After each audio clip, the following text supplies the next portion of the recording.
Last time on Echoes from the Edge, Elara, a runaway seeking anonymity, discovered her new sanctuary, Oakhaven, wasn't just old but unstable.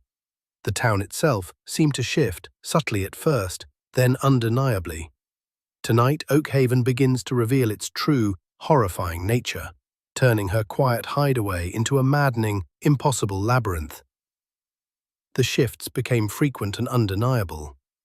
Streets she knew would suddenly dead-end or lead to entirely unfamiliar areas she couldn't place.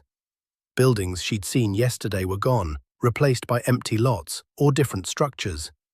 A coffee shop she'd visited had become a hardware store overnight. Elara frantically tried to create a mental map, even drawing a physical one in a worn notebook, but it was useless. Oakhaven's layout actively defied logic, rearranging itself when her back was turned, or even as she tried to navigate its impossible geometry. She tried to talk to the few locals she encountered, desperate for an explanation, but they either feigned ignorance, denied any change even when directly confronted with glaring discrepancies, or gave chillingly vague answers. Oakhaven has always been fluid, one old woman murmured with a placid smile. Another simply advised, "You just need to learn the rhythm." This profound disconnect isolated Elara further, making her question her own sanity. She was seeing a reality no one else acknowledged, turning her anonymity into a terrifying solitude. The shifts began to impact her directly. A path to the general store, normally a 5-minute walk, suddenly added miles, making her late and disoriented. Her simple route home became a dizzying labyrinth of changing streets and impossible turns.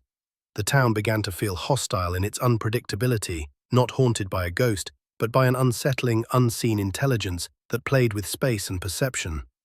She caught fleeting, impossible glimpses, a familiar street sign briefly flickering to display a different town name, a building appearing to shimmer and momentarily flicker out of existence.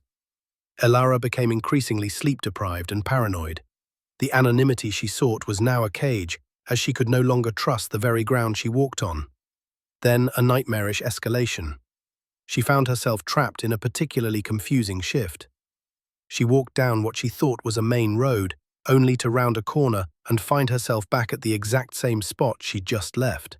Buildings subtly morphed around her, their shapes rippling. The distant chime of the old clock tower, her only real landmark, seemed to come from multiple, impossible directions, creating a cacophony of disorienting sound. She collapsed, tears streaming down her face. She was lost, not just physically, but irrevocably lost within the town's shifting reality.